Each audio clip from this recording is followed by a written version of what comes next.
It's Wednesday, and that means it's time to check in with our friends from Blue Cross Blue Shield of Arizona. Today's topic is an important one, cholesterol. Joining me now is Dr. Ed Fenstermacher. Yes? That's right. All right. He's the Senior Medical Director at Blue Cross Blue Shield of Arizona, and he is going to be educating us on what our cholesterol should be, what it is, why we should care. Really, there's a lot of information to cover in a short amount of time, so we'll jump right into it. What is cholesterol? Well, cholesterol is a fatty, waxy substance that's in all of our bodies, and it's actually a building block for our cells to make vitamins and hormones with, but in high amounts, it can cause some real problems.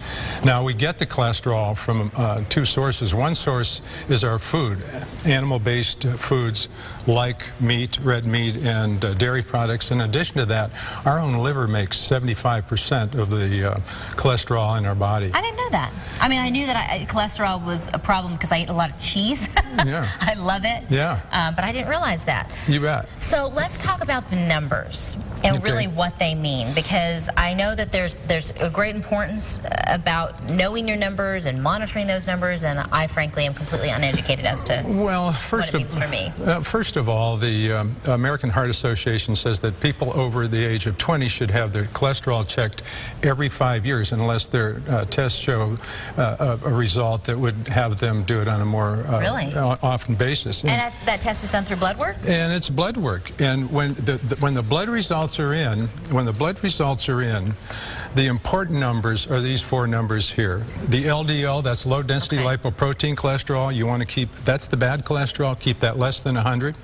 The HDL cholesterol is the high density lipoprotein. That's the good cholesterol. Not all cholesterol is evil, and you want to keep that at least 40 and hopefully up over 60, because that actually helps your heart health. Triglycerides, that's just another kind of fat, and you should keep that less than 150. And total cholesterol considers all three of these, and that should be kept less than 200. Okay, so can we just zero in on the total cholesterol, or we need to know all of them? Well, it depends. It depends. This is the bad guy, this is the good guy. You don't want any of these higher than they are here. But if this one happens to be high, if this one's higher, over 60, it can offset the bad guy.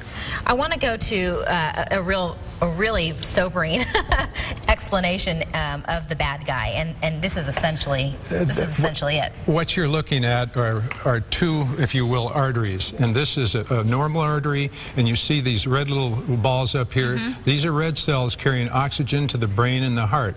Now, this is an artery that has had cholesterol issues, and it's got plaque in it, so that you can see exactly what that low density lipoprotein does. And turn it over, yes. Okay. And you can see on the normal one, on the right-hand side, you can see that those red cells are getting to the brain and to the heart, and they're bringing the oxygen to it. On the other side, they get stuck, and you aren't getting that oxygen to the brain and to the heart, and it causes a heart attack or a stroke. Wow. Okay. That's sobering. And this is also another really sobering reminder of, how much is this? That's 5 pounds. That's 5 pounds. That's 5 pounds. And 5 pounds, if you lose, one of the things you can do to improve your cholesterol is decrease your weight and increase your exercise, because most of your cholesterol is actually produced by your own body.